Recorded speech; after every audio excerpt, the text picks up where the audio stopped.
অধ্যাদেশের মাধ্যমে সংবিধান সংস্কার করা যায় বলে দাবি করেছেন জাতীয় ঐকমত্য কমিশনের সহসভাপতি অধ্যাপক ডক্টর আলী রিয়াজ। সোমবার কমিশনের কর্মপরিকল্পনা নিয়ে আয়োজিত এক সংবাদ সম্মেলনে তিনি বলেছেন, অতীতেও অধ্যাদেশ দিয়ে সংবিধান পরিবর্তন হয়েছে।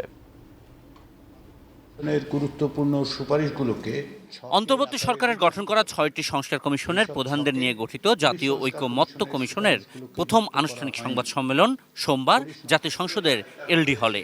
জানানো হলো, এরই মধ্যে দায়িত্ব শেষ করা ৬ কমিশনের মধ্যে পুলিশ সংস্কার কমিশন মনে করছে তাদের প্রস্তাবগুলো প্রশাসনিক কাঠামোর মাধ্যমেই বাস্তবায়ন সম্ভব।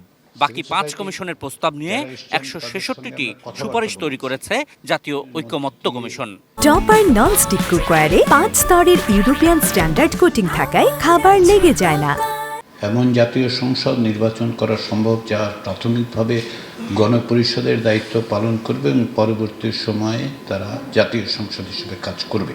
গত ১৫ ফেব্রুয়ারি ঐকমত্য কমিশনের সভাপতি অন্তর্বর্তী সরকারের প্রধান উপদেষ্টা ডক্টর মোহাম্মদ ইউনূসের সঙ্গে সভায় যে ৩৪টি রাজনৈতিক দলের প্রতিনিধি উপস্থিত ছিলেন, সেই দলগুলোকে এরই মধ্যে ৬ কমিশনের প্রস্তাব এবং ১৬৬টি সুপারিশের ছাপানো কপি পৌঁছে দেওয়া হয়েছে।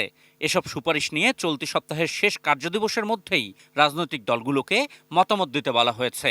তো রাজনৈতিক দলগুলোকে আমরা যখন স্প্রেডশিটটা পাঠিয়েছি আজ থেকে ৩ দিন আগে, রাজনৈতিক দলগুলোর মতামত থেকে কমিশন কিভাবে ঐকমত্যে পৌঁছাবে এই হিসাব দলের সংখ্যায় নয়, বরং আলোচনার মাধ্যমে ঠিক হবে বলে জানান জাতীয় ঐকমত্য কমিশনের সহসভাপতি। কেবলমাত্র সংখ্যা দিয়ে ১, ২, ৩, ৪, ৫ দিয়ে হবে না, এটা আলোচনার বিষয়। ফলে আলাপ আলোচনার মধ্য দিয়ে আমাদেরকে একটা জায়গায় আসতে হবে। সেই জায়গাটা আমরা নির্ধারণ করেছি যে আমরা দেখতে চাই একটা জাতীয় সনদ তৈরি হোক।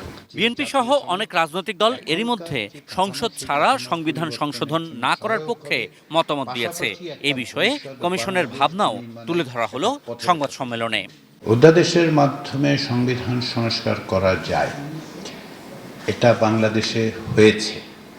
ফলে এটা সঠিক বেঠিক, আপনি একমত আমি দ্বিমত ইত্যাদি হতে পারে, কিন্তু বাংলাদেশে আসলে এটা অতীতে ঘটেছে যে একটি অধ্যাদেশের মাধ্যমে সংবিধানের সংশোধনী হয়েছে, যা পরবর্তী সময়ে জাতীয় সংশোধনী হিসেবে গৃহীত হয়েছে। ফলে এটা হয়েছে, এটা সম্ভব। কিন্তু সেটাই একমাত্র বিবেচনা আমাদের ছিল না, কারণ আমরা কোনো কিছুই এজেন্ডা সেট আমরা করছি না। ঐকমত্য কমিশন মনে করছে তাদের ৬ মাস মেয়াদ অর্থাৎ ১৫ জুলাইয়ের মধ্যেই রাজনৈতিক দলগুলোর সঙ্গে সমঝোতার ভিত্তিতে একটি জাতীয় সনদ তৈরি করা সম্ভব হবে। ফলে এটার সাথে অবিলম্বে নির্বাচনের কোনো বিরোধ আমরা দেখতে পাই না। Ashikur Rahman Apu, ATN news, Dhaka.